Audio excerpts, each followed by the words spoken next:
Bienvenue dans Sacrée Sexualité, le podcast où on parle de sexualité, mais pas comme à la télé. Je m'appelle Livia Quero, je suis écrivaine, je suis coach en sexualité et je suis aussi très fan de comédie romantique.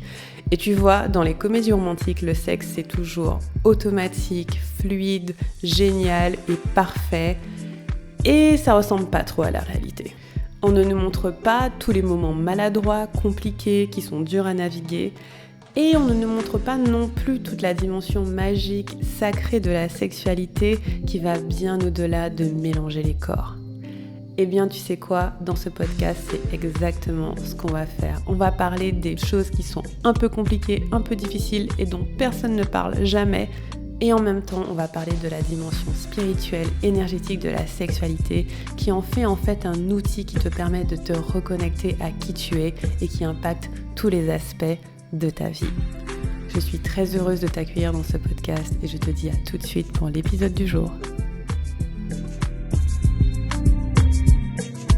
Hello les amis, je suis ravie de vous retrouver pour ce nouvel épisode. Ça me fait du bien d'être de nouveau parmi vous. Donc vous avez dû voir, les épisodes précédents, c'était surtout des rediffusions. Mais c'est pas pour rien, c'est parce que j'ai passé 1 mois et quelques à écrire mon livre, enfin un peu moins d'1 mois en fait, à écrire mon livre. Et maintenant c'est fini, donc je suis contente. J'ai fini, j'ai envoyé mon manuscrit à mon éditrice. Et ouais, en fait c'est assez fou, c'est mon 4e livre. Et je me rappelle encore le temps, j'avais jamais écrit de livre et c'était mon rêve d'écrire des livres. Maintenant ça fait 4. Et j'ai trop hâte que vous le lisiez, Quand je l'écrivais, en fait, il y a des choses de mon passé qui sont remontées que j'avais complètement oubliées. C'était fou. Ouais, c'était des petites anecdotes, des petits détails, j'avais complètement zappé. Et ça m'a fait comprendre certaines choses sur moi, sur comment j'ai pris certaines décisions. Enfin, certaines décisions que j'ai prises, c'est parce que j'avais pas les repères pour prendre d'autres décisions. Je savais pas comment prendre une décision différente parce que j'avais pas les repères. Et donc, c'était intéressant parce que je suis revenue sur presque 10 années de relation, un peu au fil de l'écriture. J'ai pas raconté 10 années de relation dans le livre, hein, mais c'est juste qu'au fur et à mesure des anecdotes, je pensais à certaines choses. Et je me suis rendu compte que ouais, il y a rien qui bat l'apprentissage, l'expérience, la sagesse, le fait de peu à peu apprendre à se connaître et prendre soin de soi, en fait. Il y a des choses qu'on est obligé de traverser et de soigner par soi-même, mais c'est vrai que le chemin que j'ai eu, il est assez fou. Là, je suis dans une relation depuis bientôt 6 ans, ça va faire bientôt 6 ans qu'on est en couple, c'est énorme. Et j'ai l'impression que ça a duré 30 secondes. J'ai l'impression que j'ai rencontré mon chéri avant-hier. Et la grosse différence qu'il y a dans ma relation actuelle et mes relations précédentes, il n'y a pas une grosse différence, il y a plein de grosses différences. Mais la différence principale, c'est que j'ai aucun effort à faire pour être dedans. Je sais pas comment dire, bien sûr il y a des choses à naviguer au quotidien, on a des conversations, on va avoir, des fois on se dispute parfois, enfin ouais, il va y avoir des choses à naviguer, mais elles ne requièrent aucun effort. Elle requiert aucun effort. Elle requiert pas de gymnastique mentale. Elle me fait pas me poser de questions. Elle est super reposante. Et elle est fun, elle est joyeuse. Et on navigue nos challenges et difficultés ensemble comme on peut. Et je pense à avant cette relation. Et ce que je vois, c'est un peu de chaos. Alors ma toute première relation longue, elle était vraiment sympa. J'étais plus jeune et c'était avec quelqu'un de vraiment gentil. Et je trouvais qu'elle était très cool et très apaisante. Et j'aurais adoré pouvoir juste continuer sur cette route-là et continuer à avoir des relations cool avec des gens sympas. C'est pas ce qui s'est passé. Et entre les deux, il y a eu une relation toxique. Et cette relation toxique, elle était difficile du début à la fin. Et c'est elle, j'ai l'impression qu'elle a duré 150 000 ans. C'est que autant ma relation actuelle, on dirait qu'on s'est rencontrés avant-hier, autant la relation avec cette autre personne, j'ai l'impression qu'elle était longue parce qu'il y a tellement d'événements, il y a tellement de drama, il y a tellement de petites choses et il a dit ci, et il a fait ça, et c'était comme ci, et c'était comme ça, et il s'est passé ci, et il s'est passé ça. Et quand j'y repense, je me dis putain, c'était chaud. Et au début, quand j'écrivais, je me disais ah, en fait, la relation n'a pas commencé toxique, elle est devenue toxique après. Et j'ai réalisé que c'était complètement faux, que au fond, non, elle a toujours été toxique. Du début, elle était toxique. Du début, c'est quelqu'un qui prenait, je dirais pas qu'il prenait pas bien soin de moi, mais parce qu'il prenait bien soin de moi sur certains plans, mais je me sentais pas forcément valorisée. Je courais beaucoup après l'amour, je courais beaucoup après la validation. J'ai fait des choix qui étaient pas forcément bons pour moi, ni bons pour les gens que j'aime, pour être avec cette personne. Enfin, vraiment, c'est assez chaotique et j'ai l'impression qu'elle a duré 150 ans. Mais ce qui est intéressant, c'est que quand j'ai fini d'écrire le livre, je me suis dit, c'est bon, j'ai plus besoin d'en parler. Donc vous allez lire le bouquin. Alors le bouquin ne porte pas sur les relations toxiques du tout, il porte sur la sexualité et comment avoir une belle sexualité apaisée.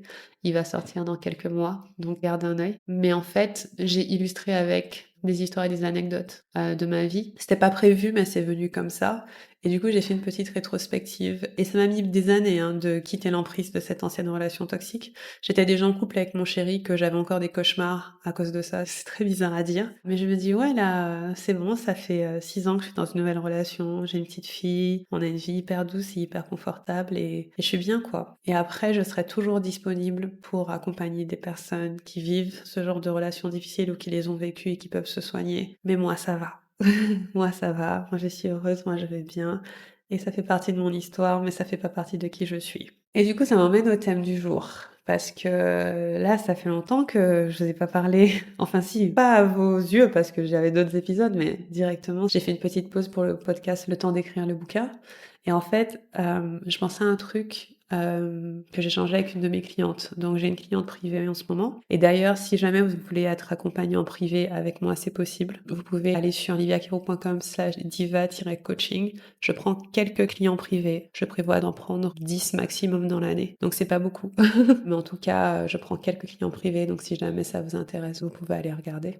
Je prends quelques clients privés, clients et clientes, 3 ou 4 à la fois, parce que voilà, je passe énormément de temps à prendre soin de ces personnes et je suis très connectée à elles. Et donc si jamais ça vous intéresse d'être accompagné en privé, vous pouvez aller sur liviakiro.com/diva-coaching et vous pouvez aller jeter un œil. Et essentiellement, j'accompagne des personnes qui veulent avoir une belle sexualité, être connecter à leur vie, revenir à leur essence. Et ça fonctionne si vous êtes une femme ou une personne à vulve, ou même si vous êtes en couple, on peut avoir des sessions avec votre partenaire aussi.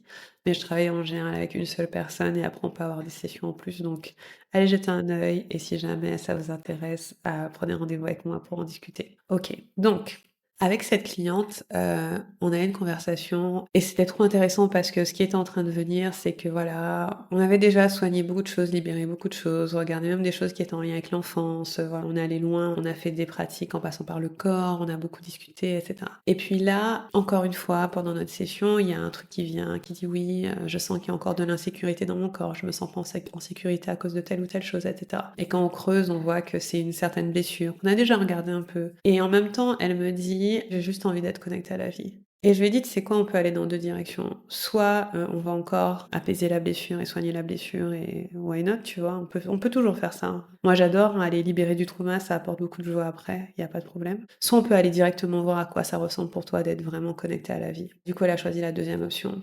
Et ce qu'on a fait, c'était magnifique. On a fait une pratique qui est plutôt une pratique de plaisir. Alors, quand c'est en groupe, les personnes font leur pratique plaisir, mais caméra fermée et micro fermé, donc je les vois pas. Quand c'est en privé, je les vois, mais elles font que avec la respiration. Il n'y a pas de toucher sexuel. Donc c'est pas OnlyFans par ici. Bref. Et donc du coup, j'ai dit, on va faire cette pratique normalement de plaisir, mais tu vas la faire avec la respiration. On a fait une magnifique pratique, hyper belle, avec beaucoup de respiration, beaucoup d'énergie qui a bougé. Et c'était trop bien, quoi.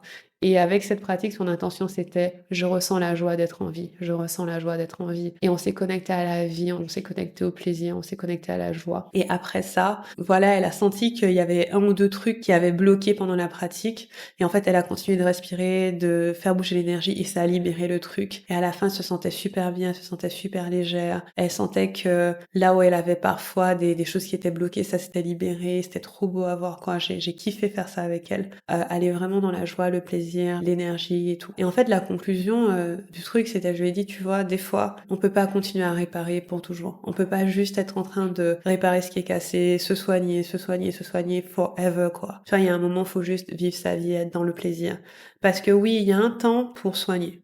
Il y a un temps où on est dans le soin, il y a un temps où on est dans le OK, j'ai vraiment besoin de me remettre, j'ai besoin de me ressentir bien, de me ressentir en bonne santé, de me sentir à l'aise. Très bien, et c'est très important. Et en même temps, il y a aussi un temps pour la joie, il y a un temps pour juste être en vie comme on est maintenant. Et je lui dis c'est super important. Et elle m'a dit que des fois elle a du mal avec ça, à juste être en vie. Je sais mais c'est ça qu'on va rechercher parce que c'est pour ça qu'on est là.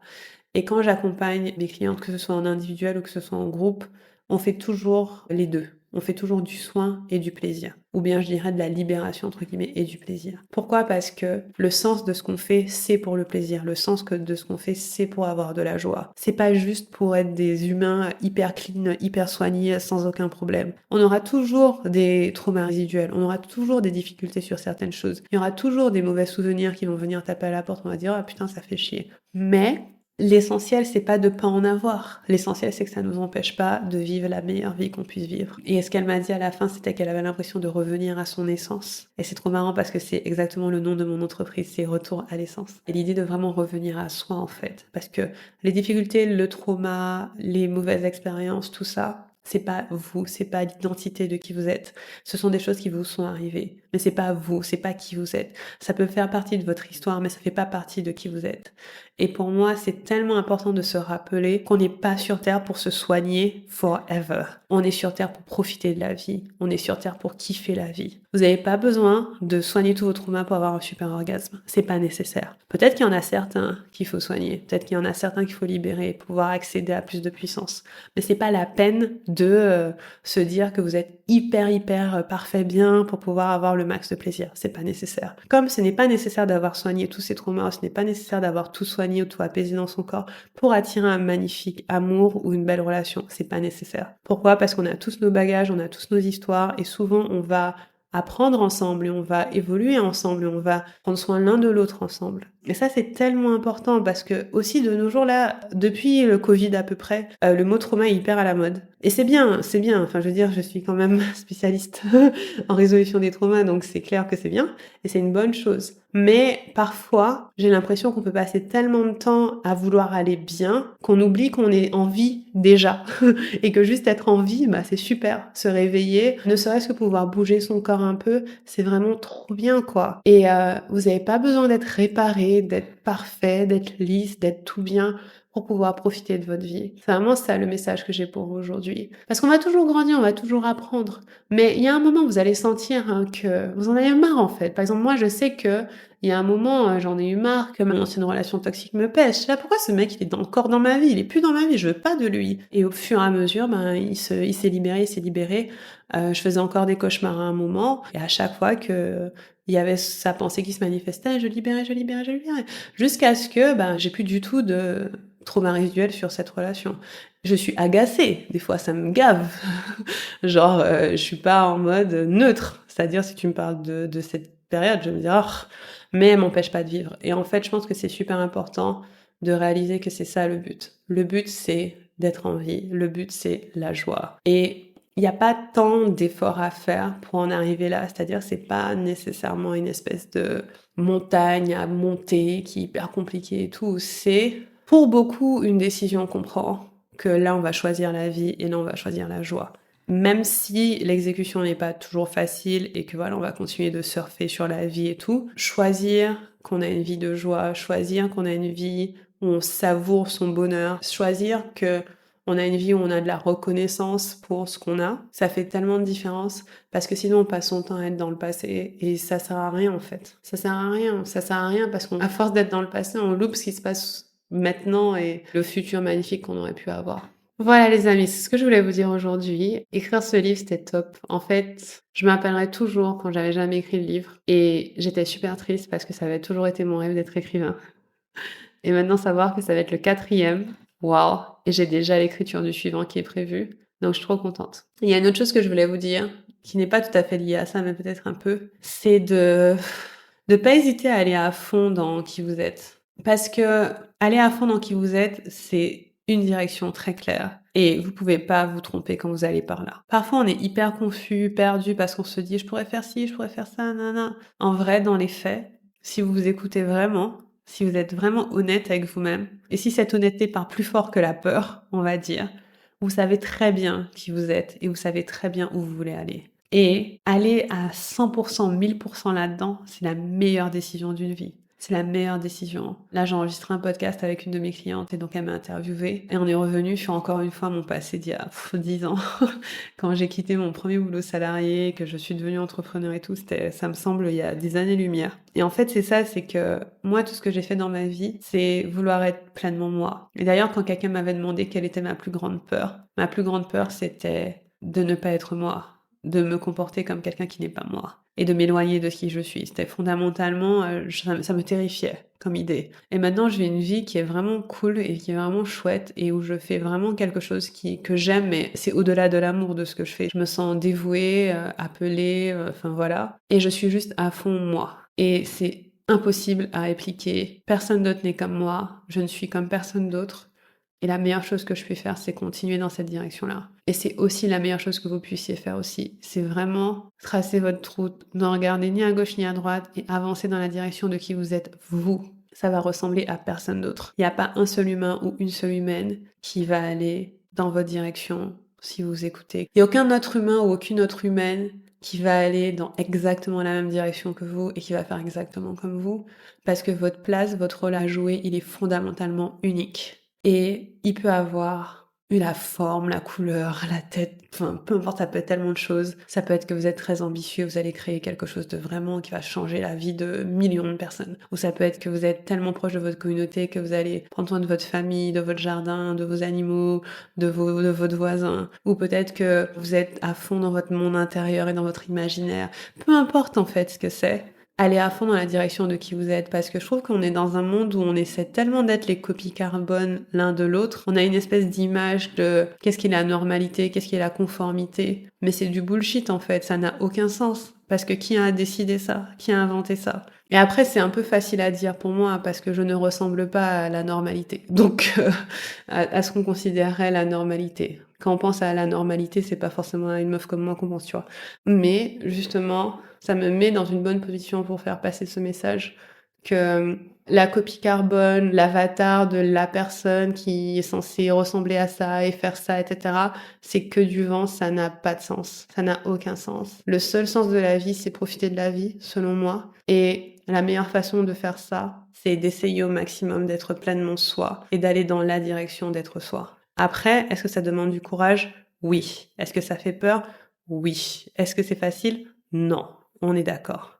Mais pour moi, il y a que ça à faire, quoi. Donc tant qu'à faire des trucs compliqués, faisons ça. Voilà. C'était mon message pour vous. Je suis ravie de vous retrouver dans le podcast et je vous dis à très bientôt pour un prochain épisode. Et encore une fois, si vous êtes intéressé par le coaching privé, vous pouvez aller regarder le lien, c'est liviacaro.com/diva-coaching. À bientôt!